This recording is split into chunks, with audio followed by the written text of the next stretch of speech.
Bonjour, nous sommes le mardi 30 juin 2020 et mon billet, ma vidéo va s'appeler La prière du réaliste. Alors ça vous rappelle peut-être déjà quelque chose si vous avez des lectures, si vous connaissez un petit peu l'œuvre de Georges Guillaume Frédéric Hegel. C'est une citation qu'on fait souvent, mais on nous dit que la première partie. Je vais vous lire l'ensemble, c'est pas très long. Lire le journal du matin, c'est la prière matinale du réaliste. On oriente son attitude envers le monde, soit selon Dieu, soit selon la manière dont le monde est. Le premier vous procure autant de sécurité que le second, en ce qu'il vous permette l'un et l'autre de vous situer. Voilà, alors ce matin j'ai voulu me situer, et je fais ça tous les matins.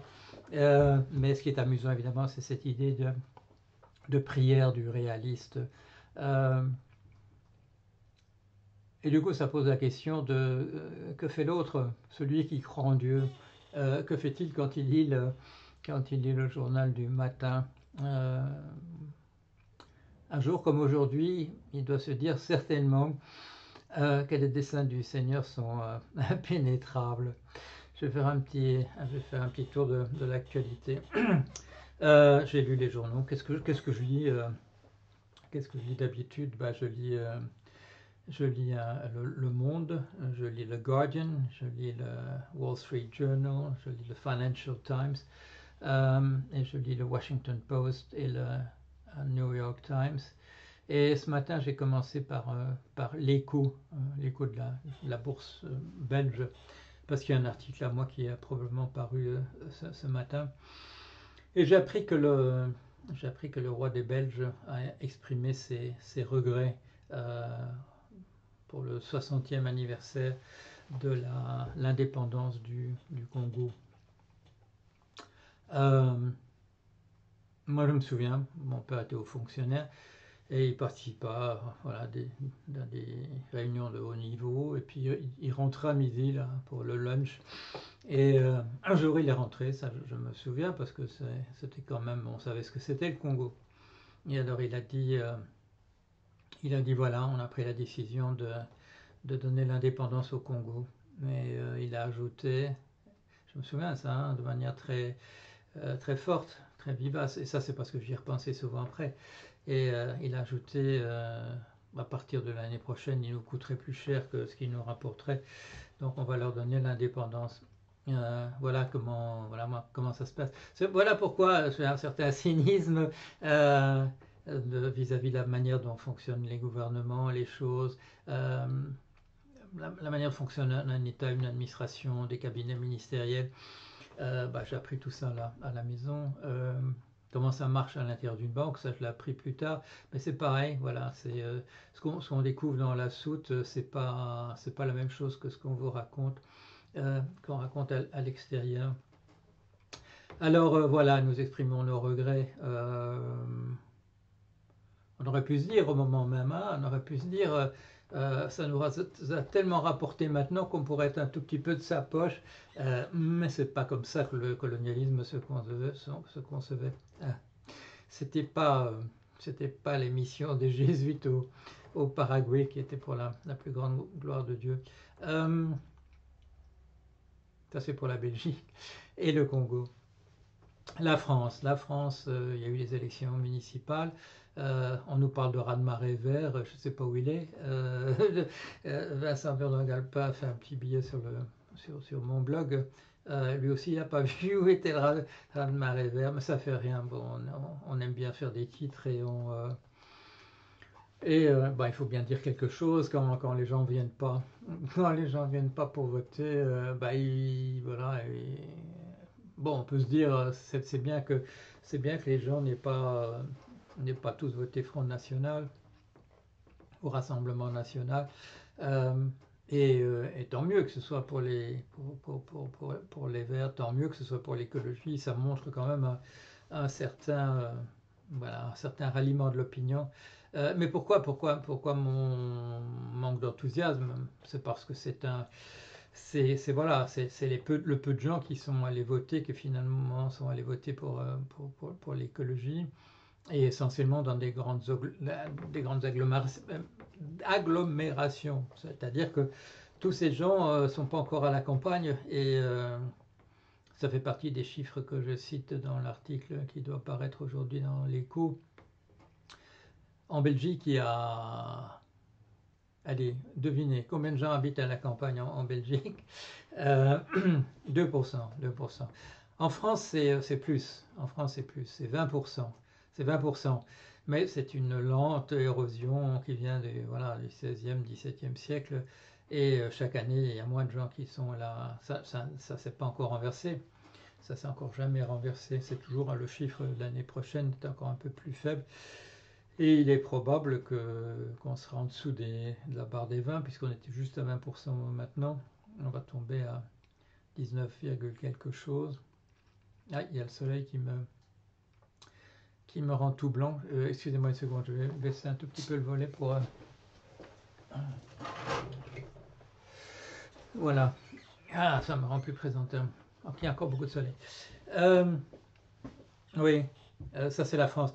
Alors il y avait les grandes mesures de la Convention citoyenne. Alors c'est bien parce qu'il y a des tas de choses qui sont vraiment intéressantes là-dedans. Il y a des choses qui sont un peu révolutionnaires.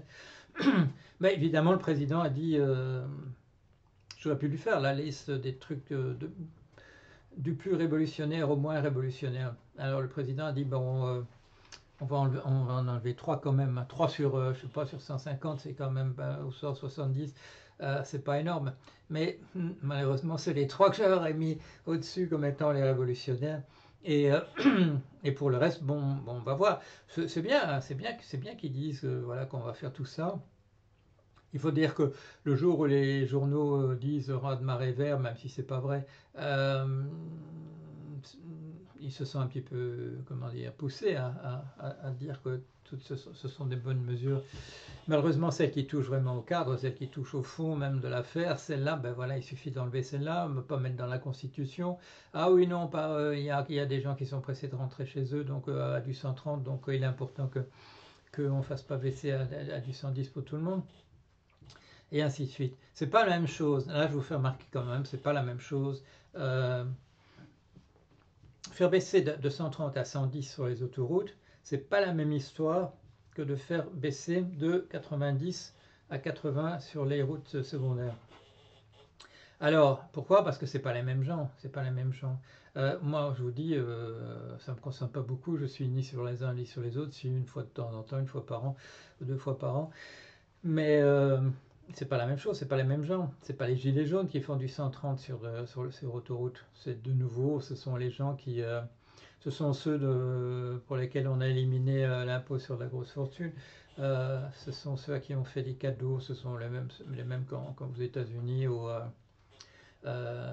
Trump fait une grande publicité en disant voilà on va payer moins d'impôts et puis 80% des sommes qui sont épargnées sont par le 1% des personnes au sommet. Ceux-là, on les épargne toujours. Je ne sais pas pourquoi, il y a une espèce de... On ne sait jamais, il y a peut-être une identification de la part des parlementaires avec ces gens-là. Je ne vais pas sourire de manière trop ostensiblement. Alors ça, c'est pour la France. Alors de quoi je voulais encore vous parler? Je voulais parler des États-Unis et de la Russie. Alors les États-Unis, ils ont fait semblant de déconfiner. Alors ils sont obligés de reconfiner rapidement. C'est intéressant parce que des États comme la Floride et le Texas, ils sont à la fois dans le déconfinement sur certaines mesures et ils sont en train aussi bien sûr de freiner des 4 fers sur d'autres trucs. Et donc il y a à la fois des mesures du déconfinement et du reconfinement simultané. Et on s'étonne que ça ne marche pas. Oui, non, ça ne marche pas. Il faudrait une politique au moins unifiée. Alors, il y a quelques jours, je l'annonçais au moment où je la prenais, la Floride qui va très très mal. Bon, le Texas qui va très très mal, referme les cafés, referme les restaurants. C'est la Californie, on apprend ce matin que c'était sans doute, enfin hier soir aux États-Unis, on apprend que la Californie va refermer les plages. pour le 4 juillet, qui est la fête nationale là-bas. Et pourquoi? Parce que, pour une raison connue, c'est parce que les hôpitaux sont encombrés, et quand on n'a plus assez de lits, etc., voilà, on se rend compte que on ne va pas pouvoir continuer comme ça, donc il faut refermer le robinet. Et ça nous donne un petit peu comment dire, le sentiment de ce qui va se passer. On a confiné, on a déconfiné, et les gens sont enthousiastes, c'est-à-dire qu'ils déconfinent beaucoup plus que on le voit autour de nous, qu'il ne le faudrait. Et alors du coup, il y aura retour de bâton, bien entendu. On nous montre des études en disant que le virus a muté et que, il est devenu plus contagieux. Et on nous montre le remplacement du vieux virus par le virus boosté qui, lui, va être qui est encore plus efficace que le précédent. C'est une histoire de deux acides aminés l'un qui a remplacé l'autre, mais ça fait une différence parce que ça lui permet encore d'avoir un meilleur passe-partout pour rentrer dans nos cellules. Et on commence à comprendre, voilà, je vous en ai parlé hier, mais on commence à comprendre comment tout ça marche, que c'est vraiment un truc on a dit au départ, on a dit une grippe, puis on a dit une pneumonie, on a dit une pneumonie avec des complications sanguines, puis on a dit tiens, c'est bizarre parce qu'il se passe beaucoup de choses quand même aussi dans le système digestif qui sont curieuses, et puis ah oui, et puis il y a ces trucs qui se passent dans le cerveau, le truc qu'on n'a plus le goût ni l'odorat. Et puis on s'aperçoit que voilà, qu'une fois qu'on dit aux gens qu'ils sont guéris, ils rentrent chez eux et puis ils se regardent dans le miroir, et ils essaient de se lever le matin et ils disent je suis guéri de quoi? Bon, ils sont pas guéris. Ils sont pas guéris. Ils sont assez guéris pour qu'ils soient plus en réanimation, mais ils se sentent vraiment très patraques, et on est amochés, en particulier avec c'est tout le lining, comment on appelle ça, la, la, la texture, non, c'est pas la texture, enfin bon, le truc qui couvre les vaisseaux sanguins à l'intérieur qui est complètement abîmé. Il doit y avoir un nom en français pour ça aussi. Et donc c'est pas brillant. Et donc qu'est-ce qu'on a? Quand on regarde la carte maintenant des États-Unis, quand on regarde les statistiques, on s'aperçoit que c'est même pas qu'il y a une seconde vague, on s'aperçoit qu'on a simplement de manière prématurée dit que la première vague a été terminée. Et pourquoi? Parce qu'essentiellement, donc il y a une mosaïque d'États où on a confiné, à l'intérieur d'une mosaïque d'États où on n'a pas confiné. Bien entendu, il n'y a pas de frontière entre les États. Il y a des très grosses agglomérations où il y a beaucoup de gens qui ont des conditions préexistantes. Et puis il y a aussi le fait que le pays est très très vaste, et que donc il y a des tas je l'avais dit ça au départ, parce que quand on va vous dire oui, Trump avec son truc religieux, il va se dire que tous les endroits où il y a des gens très religieux, qui sont en général des endroits très ruraux et des endroits très éloignés des centres, il va dire ils sont épargnés. Et puis non, c'était parce que simplement ça me mettait plus de temps à arriver jusque là. Et, voilà. Et donc un pays, là, véritablement, un pays pour le moment en déroute, Et j'avais utilisé cette image de Churchill là, à propos de Munich.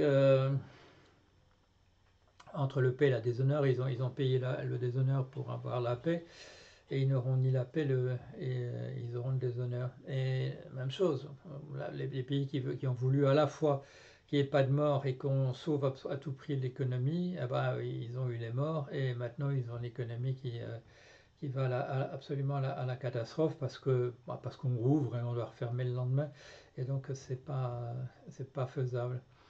Pendant ce temps-là, évidemment, les pays où les choses ont progressé plus lentement commencent à être très très affectés, comme le Brésil, le Mexique, l'Inde.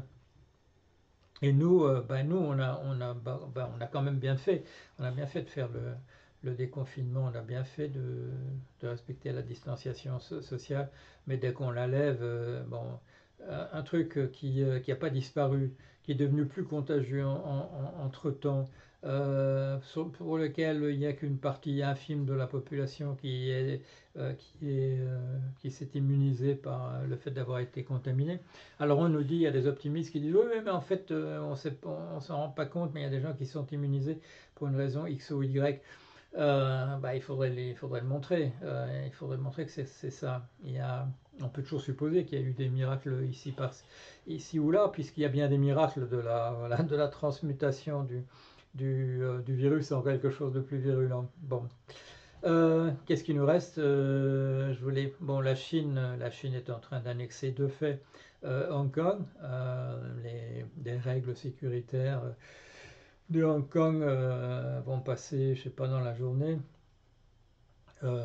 imposées par la Chine, et donc on va avoir un pays unifié de ce côté-là. Il reste Taïwan, Taipei de l'autre côté. Ça se fera sans doute un jour ou l'autre. Les États-Unis, bon, comme s'ils n'avaient pas assez de soucis avec le coronavirus, ils ont de nouveau l'histoire de est-ce que M.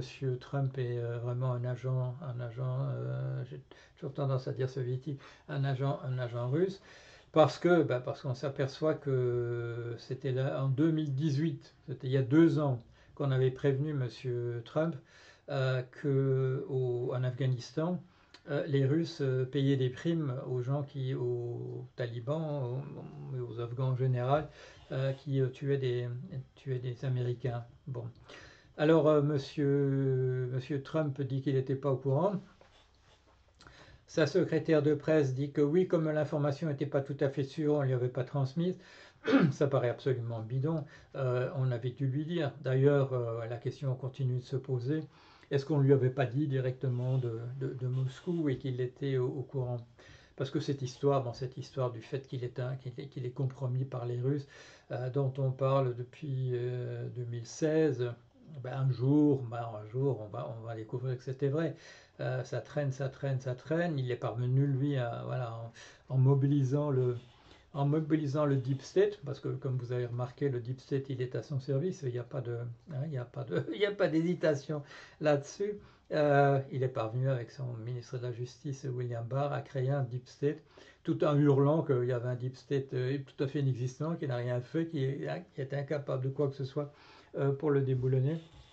Mais il était en train de construire son Deep State à lui, et il a toujours une secrétaire de presse qui dit qu'il n'était pas au courant de ceci ou de cela.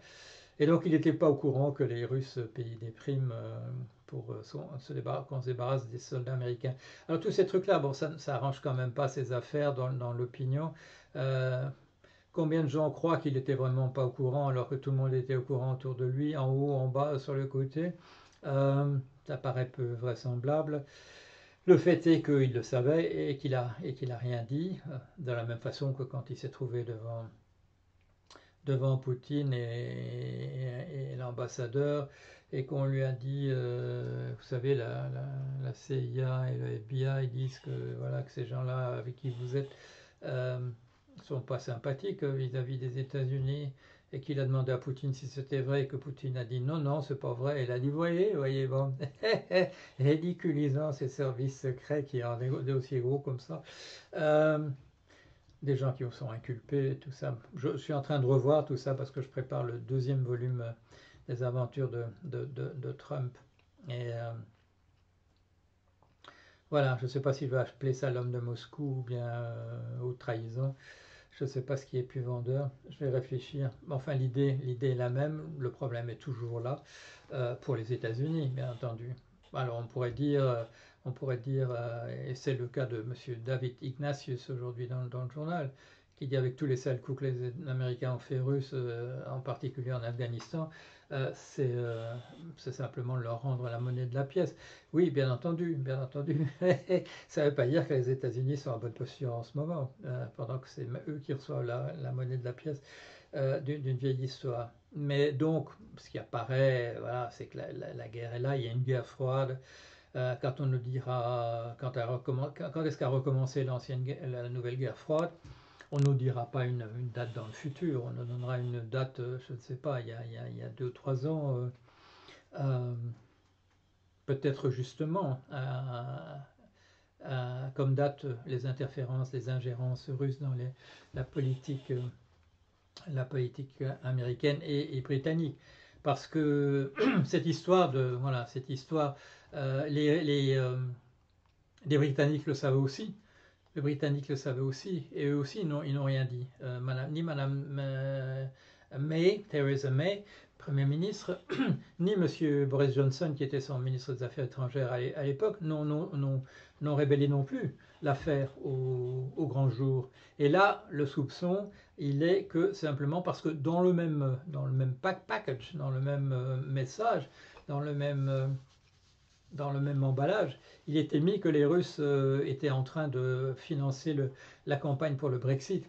Alors, c'est pas pour aider monsieur. On dit pourquoi est-ce qu'ils ont voulu rendre service à monsieur Trump? Non, c'est parce qu'ils n'ont pas voulu divulguer le package, parce que dans le paquet, il y avait un truc qui les dérangeait eux. C'était que, et qu'eux ne voulaient pas dire vis-à-vis de leur public, de leur opinion publique. C'était qu'ils savaient, qu'on les avait informés, que les Russes finançaient la campagne pour le Brexit. Bon, voilà, allez, j'ai fait ma petite prière du matin devant vous. Je vais quand même la terminer en demandant aux autorités supérieures ce serait pas mal si de nous donner une journée plus sympathique et, euh, et une semaine qui vient et des mois qui viennent sans seconde vague. Il y a un truc, voilà, allez, je termine là-dessus sur une petite note personnelle. Ça m'a fait plaisir de voir que Google qui m'envoie un petit mot quand on parle de moi dans l'actualité, c'est gentil à Google de faire ça. Et il m'envoie donc un truc hier et je l'ai mis. Voilà, c'est deux jeunes gens qui sont liés au milieu du cinéma en Belgique et qui vont faire le 17 août, ils vont faire une petite pièce, d'après ce que j'ai compris, une petite pièce. Il y a un jeune homme et une jeune femme. Et la petite pièce s'appelle Dialogue entre Paul Jorion et Thomas Piketty. Alors, sur la fin du monde, voilà, sur la fin du monde. Alors, ça, je trouve très très sympathique. Ça fait partie pour moi des choses amusantes de la journée d'hier. Espérons qu'il y en aura encore plein aujourd'hui pour moi, pour vous, pour tout le monde. Et pour le monde qui paraît, malheureusement, de jour en jour, qui paraît plus fragilisé, qui paraît plus difficile à remettre sur les rails. Euh, Espérons que la conclusion de Jorion et Piketty est que la fin du monde est évitable. Mais je n'ai pas vu la petite pièce, moi. Moi, j'ai appris son existence, comme vous, hier, en la voyant mentionnée et en voyant ces deux jeunes gens ravis, parce qu'ils l'ont lu, ravis à l'idée de l'interpréter. Voilà. Allez, à bientôt. Je vous tiens au courant. Vous le savez, vous êtes au courant du fait que je vous tiens au courant. À bientôt.